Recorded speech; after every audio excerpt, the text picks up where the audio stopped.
Rain lashed against the mansion's decaying walls, each drop echoing like a distant drumbeat in the darkness. The storm outside was relentless, as if the sky itself was determined to wash away the secrets buried within these ancient stones. Wind howled through the gaps in the boarded-up windows, a mournful symphony only Mac could hear. The sound was both haunting and oddly comforting, a reminder that the world outside was just as restless as he was within. He huddled closer to the fireplace, the flickering flames his only companion in the cavernous living room. The fire's warmth was feeble, barely holding back the cold that crept in from every shadowed corner. Shadows danced around him, cast by the meager light of a single kerosene lantern. They twisted and stretched across the peeling wallpaper, taking on strange, almost human shapes that seemed to watch him from the gloom.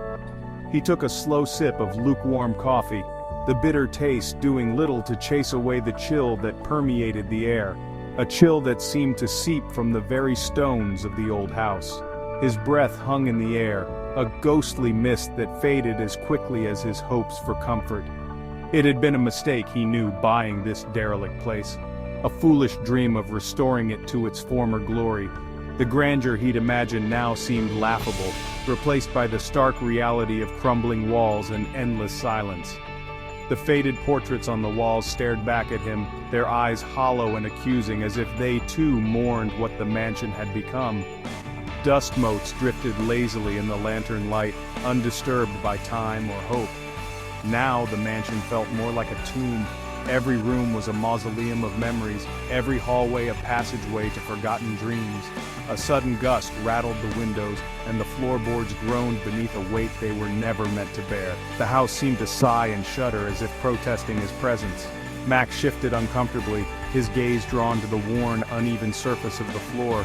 Each crack and splinter told a story of neglect, of years spent in silence and decay. He strained to listen, half expecting to hear footsteps echoing from the darkness, but there was nothing, only the relentless storm and the pounding of his own heart.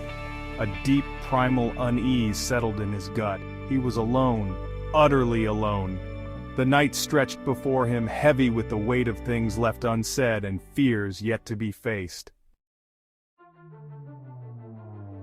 The storm raged on, a relentless assault on his senses. Mac closed his eyes, willing himself to find peace in the chaos. It was then, in the brief respite between thunderclaps, that he heard it. A voice, faint, barely audible above the wind, but undeniably there. His name, whispered. He bolted upright, every nerve ending on high alert. The fire crackled, sending sparks spiraling up the chimney. A loose shutter banged against the outside wall. Had he imagined it? He strained to listen, holding his breath, his heart pounding in his chest. Silence.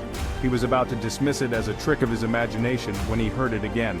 This time, closer, as if coming from beneath his feet.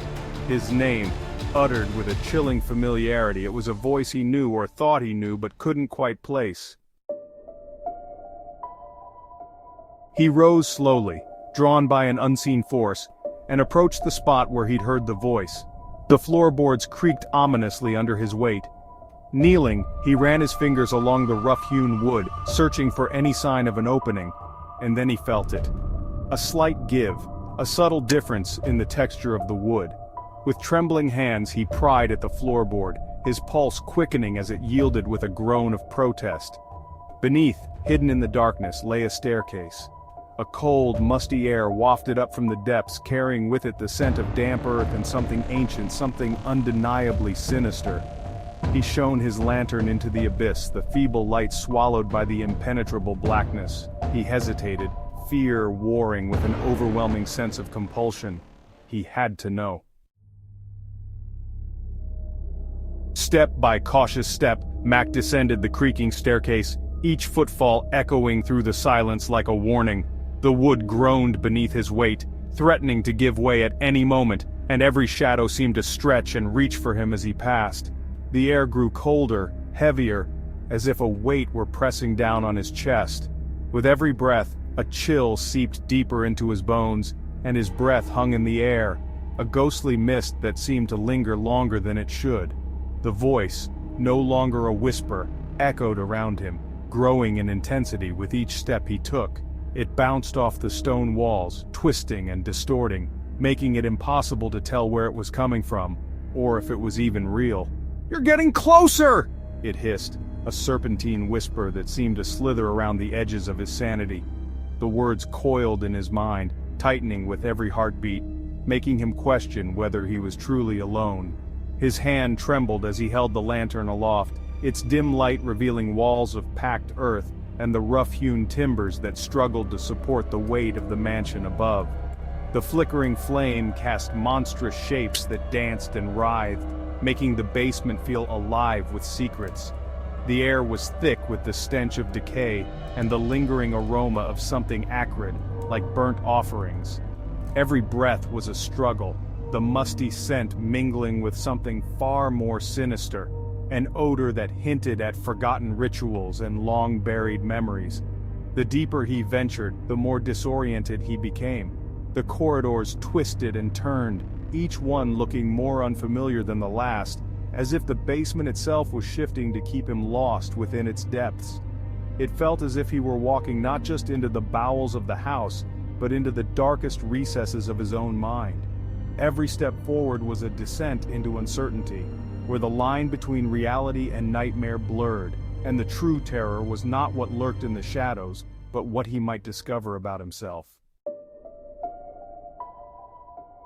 The staircase creaked beneath Mac's cautious steps, each footfall echoing into the unknown as he descended into a vast, subterranean chamber hidden deep beneath the house. The darkness seemed to swallow him whole, the only light a faint, trembling glow from his flashlight, barely illuminating the ancient stone walls that surrounded him. The air hung heavy with the weight of forgotten time, thick with the scent of damp earth and decay. The silence was absolute, broken only by the relentless drip, drip, drip of water seeping from the earthen ceiling above, each droplet echoing like a distant memory. It was as if the chamber itself was holding its breath, waiting for something, or someone, to disturb its uneasy slumber. As Mac's eyes slowly adjusted to the gloom, he began to notice that the walls were not bare. Instead, they were adorned with strange, cryptic symbols, etched deep into the dirt and stone by hands long gone. The markings seemed to shimmer in the low light, their meaning lost to time but their presence undeniable. They were crude, primitive markings, some resembling runes, others mere scratches, yet they filled him with a sense of profound unease, as if he was trespassing on sacred ground. The symbols seemed to pulse with a hidden energy, their jagged lines casting eerie shadows that danced across the walls. Compelled by a mix of curiosity and dread, Mac reached out and ran his fingers over the rough indentations. The wall felt cold and alive beneath his touch, and he could almost sense a strange energy pulsing just beneath the surface, as if the chamber itself was aware of his presence. It was as if the very walls were alive, whispering secrets in a language he couldn't understand. Shadows seemed to shift and move at the edge of his vision, and a faint, chilling breeze stirred the dust at his feet, carrying with it the echoes of voices long silenced. Scattered across the floor were remnants of past inhabitants, rusted chains, a chipped porcelain doll with a cracked, staring face, and other forgotten relics. Each item seemed to radiate a quiet sorrow, as if mourning the lives that had once filled this space with laughter, fear, and pain. A pair of spectacles lay nearby, their lenses long since shattered, the metal frame twisted and corroded by years of neglect. They hinted at a story of loss, of someone who had once seen the world clearly but now was lost to the darkness. Each object told a story, a silent testament to the horrors and heartbreak that had unfolded in this forgotten place. The chamber was more than just a room. It was a tomb of memories, a silent witness to secrets that refused to die, whispering from the past to anyone brave enough to listen. He pressed on, drawn deeper into the labyrinthine depths by the voice, which now seemed to emanate from the very walls themselves. It spoke of things he couldn't comprehend, of ancient rituals and forgotten gods, of a darkness that predated humanity itself. The chamber opened into another, then another, each one more disturbing than the last. He found evidence of past prisoners, their desperate attempts at escape etched into the walls. Scratch marks, frantic scribbles, pleas for mercy that went unanswered. The air grew thick with the metallic tang of blood, old and new, a testament to the countless souls who had met their end in this subterranean hell. He stumbled over a pile of bones, bleached white with time, and felt a surge of primal terror course through him. He was in over his head. He had to get out. Now. But it was too late. The voice was all around him now, a cacophony of whispers that wormed their way into his mind, tearing at his sanity. And then, through the swirling darkness, he saw it. A figure stood at the end of the chamber, shrouded in shadow. As he approached, his heart pounding against his ribs, he realized with a growing sense of horror that the figure was a reflection. His reflection. But it was wrong. Distorted. The eyes that stared back at him were filled with an ancient, unknowable hunger. The mouth was twisted into a grotesque mockery of a smile. He reached out, his fingers brushing against the cold, unyielding surface of a mirror. Or was it a portal? He couldn't be sure. And then the voice, no longer a whisper but a deafening roar, filled his ears. "It's your turn now!" It boomed, echoing through the chamber, reverberating in his very bones. The reflection in the mirror lunged, its clawed hand reaching out to grasp him, and Max stumbled backward, a scream caught in his throat.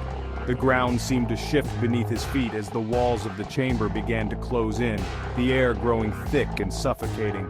He turned to flee, but the way he had come was gone. The staircase, the tunnel, the mansion above, all gone. He was trapped, entombed in this subterranean nightmare. Panic surged through him, cold and consuming. He clawed at the earthen walls, his fingers scraping against the unyielding dirt. He screamed until his voice was hoarse, but the sound was swallowed by the oppressive silence. Above, he heard the groan of timbers settling, the scrape of stone against stone. The mansion, his prison, was sealing itself shut, trapping him forever in its depths. Max sank to his knees, defeated, his gaze fixed on the distorted reflection in the mirror, his own eyes staring back at him with a chilling, knowing gleam. The voice echoed around him, no longer menacing but resigned, as if accepting an inevitable fate. "Your turn now," it whispered one final time before fading into the suffocating darkness.